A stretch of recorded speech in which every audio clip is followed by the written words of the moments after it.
ಕಾಂಗ್ರೆಸ್ ಸರ್ಕಾರ ಈ ಅಧಿವೇಶನವನ್ನು ಒಂದು ಕರಾಳ ರೀತಿಯಾಗಿ ನಡೆಸಿದ್ದಾರೆ.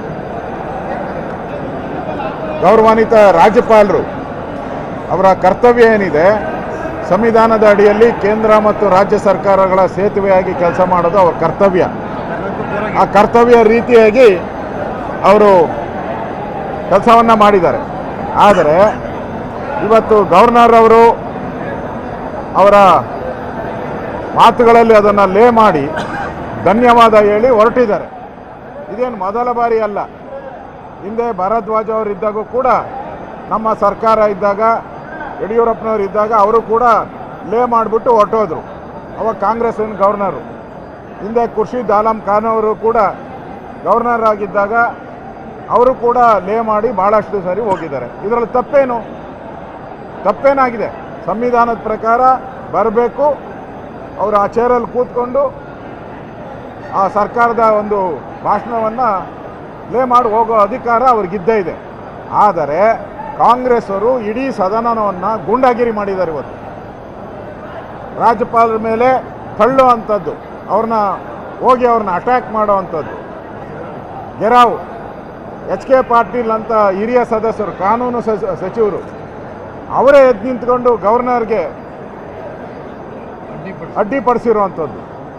ಇದೆಲ್ಲ ನೋಡಿ, ನಮ್ಮ ನಿಯಮಾವಳಿ ಪುಸ್ತಕದಲ್ಲಿ, ನಮ್ಮ ನಿಯಮಾವಳಿ ಪುಸ್ತಕ ಪೇಜ್ 13ರಲ್ಲಿ 27ನೇ ಕಲಮಲ್ಲಿ ಸ್ಪಷ್ಟವಾಗಿದೆ. ಏನಿದೆ ಅಂದರೆ, ರಾಜ್ಯಪಾಲರು ಭಾಷಣ ಅವಧಿಯಲ್ಲಿ ಅನುಸರಿಸಬೇಕಾದ ಕ್ರಮ ಸಂವಿಧಾನದ 175 ಅಥವಾ 176ರ ಅನುಚ್ಛೇದದ ಮೇರೆಗೆ ವಿಧಾನಮಂಡಲದ ಉಭಯ ಸದನ ಸಭೆ ಸೇರುವಾಗ ಅಥವಾ 175 ಅನುಚ್ಛೇದದ ಮೇರೆಗೆ ವಿಧಾನಸಭೆ ಅವಧಿಯಲ್ಲಿ ಯಾರೇ ಸದಸ್ಯರು ಯಾವುದೇ ಭಾಷಣ ಮಾಡುವ ಮೂಲಕ ಅಥವಾ ಯಾವುದೇ ಕ್ರಿಯಾಲೋಪ ವ್ಯಕ್ತಿ ರಾಜ್ಯಪಾಲ ಭಾಷಣಕ್ಕೆ ಮುಂಚೆಯಾಗಲಿ ಅಥವಾ ತರುವಾಯವಾಗಲಿ ರಾಜ್ಯಪಾಲರ ಭಾಷಣಕ್ಕೆ ಅಡ್ಡಿ ಉಂಟು ಮಾಡತಕ್ಕದ್ದಲ್ಲ ಅಥವಾ ವಿಘ್ನ ಉಂಟು ಮಾಡತಕ್ಕದ್ದಲ್ಲ ಮತ್ತು ಅಂಥ ಅಡ್ಡಿ ಅಥವಾ ವಿಘ್ನ ಸದನದ ಆದೇಶವನ್ನು ತೀವ್ರ ಉಲ್ಲಂಘನೆ ಎಂದು ಪರಿಗಣಿಸಬೇಕು. ವಿಧಾನಸಭೆಯ ಮುಂದಿನ ಉಪವೇಶದಲ್ಲಿ ವಿಧಾನಸಭಾಧ್ಯಕ್ಷರು ಈ ಬಗ್ಗೆ ವ್ಯವಹರಿಸತಕ್ಕದ್ದು. ಅಂದರೆ ಇಷ್ಟೂ ಜನದ ಮೇಲೆ ವಿಧಾನಸಭಾಧ್ಯಕ್ಷರು ಅವ್ರ ಮೇಲೆ ಕ್ರಮ ತೆಗೆದುಕೊಳ್ಬೇಕು, ಅವ್ರನ್ನ ಸದನದಿಂದ ಹೊರಗಡೆ ಹಾಕಬೇಕು. ಯಾರ್ಯಾರು ಸದಸ್ಯರು ಅಡ್ಡಿಪಡಿಸಿದ್ದಾರೆ, ಸ್ವತಃ ಲಾ ಮಿನಿಸ್ಟ್ರು ಅಡ್ಡಿಪಡಿಸಿದ್ದಾರೆ, ಇವ್ರನ್ನೆಲ್ಲರೂ ಕೂಡ ಸದನ ಶಿಕ್ಷೆಗೆ ಒಳಪಡಿಸಬೇಕು, ಅವ್ರನ್ನ ಸದನದಿಂದ ಹೊರಗೆ ಹಾಕಬೇಕು ಅಂತೇಳಿ ಪುಸ್ತಕದಲ್ಲೇ ಇದೆ. ನಾನು ಆಗ್ರಹ ಮಾಡ್ತಾ ಇದ್ದೀರಿ. ರಾಜ್ಯಪಾಲರು ಅವರ ಗೌರವ ಏನಿದೆ, ಘನತೆ ಏನಿದೆ ಅದನ್ನು ಕಾಪಾಡಿದ್ದಾರೆ. ಅವರು ಯಾವುದೇ ರೀತಿಯಾದಂಥ ಸದನಕ್ಕೆ ಅಗೌರವ ಮಾಡಿಲ್ಲ. ಇವ್ರ ಬಿಲ್ಗಳೆಲ್ಲ ಹೋಗಿತ್ತಲ್ಲ ವಿಧಾನಸಭಾ ಬೆಳಗಾವಿ ಅಧಿವೇಶನದಲ್ಲಿ, ಎಲ್ಲ ಬಿಲ್ಗಳು ಸೈನ್ ಮಾಡಿ ಕಳಿಸಿದ್ದಾರೆ. ಅವಾಗ ಸರಿ ಇತ್ತಾ? ಈ ರೀತಿ ಗವರ್ನರ್ಗೆ ಒಂದು ಕಾಂಗ್ರೆಸ್ ಆಫೀಸ್ ಮಾಡೋಕ್ಕೆ ಅವರು ಪ್ರಯತ್ನ ಮಾಡ್ತಾ ಇದ್ದಾರೆ. ಅದು ಯಾವುದೇ ಕಾರಣಕ್ಕೂ ಸಾಧ್ಯ ಇಲ್ಲ. ಗವರ್ನರ್ ಅವರು ಸಂವಿಧಾನದತ್ತವಾಗಿ ಕೆಲಸ ಮಾಡಬೇಕು, ಅದನ್ನು ಮಾಡಿದ್ದಾರೆ. ಆದರೆ ಕಾಂಗ್ರೆಸ್ ಅವರು ಅದರ ದುರುಪಯೋಗ ಮಾಡಿಕೊಂಡು ಇವತ್ತು ರಾಜ್ಯಪಾಲರಿಗೆ ಅಗೌರವ ಮಾಡಿದ್ದಾರೆ. ಅವರ ಹೆಸರಲ್ಲೇ ಇವರೆಲ್ಲರೂ ಆದೇಶ ಹೊರಡಿಸೋದು, ಅವರೇ ಇವರಿಗೆ ಮುಖ್ಯಮಂತ್ರಿಗಳಿಗೆ ಪ್ರಮಾಣ ವಚನ ಸ್ವೀಕಾರ ಮಾಡಿರೋದು. ಈ HK ಪಾಟೀಲ್ ಅವ್ರಿಗೂ ಅವರೇ ಪ್ರಮಾಣ ವಚನ ಮಾಡಿ ಅಧಿಕಾರ ಕೊಟ್ಟಿರೋದು. ಅವ್ರ ವಿರುದ್ಧನೇ ಮಾತಾಡ್ತಾರೆ HK ಪಾಟೀಲ್. ಅಂದರೆ ಇದು ಸಂವಿಧಾನದ ವಿರೋಧಿ ನಡೆ. ಇದು ಕಾಂಗ್ರೆಸ್ಸಿನ ಮೇಲೆ ಅವರು ರಾಹುಲ್ ಗಾಂಧಿನ, ಸೋನಿಯಾ ಗಾಂಧಿನ ಮೆಚ್ಚೋಕೆ ಮಾಡಿರೋವಂಥ ಕುತಂತ್ರ ಅಷ್ಟೇ ಇದು.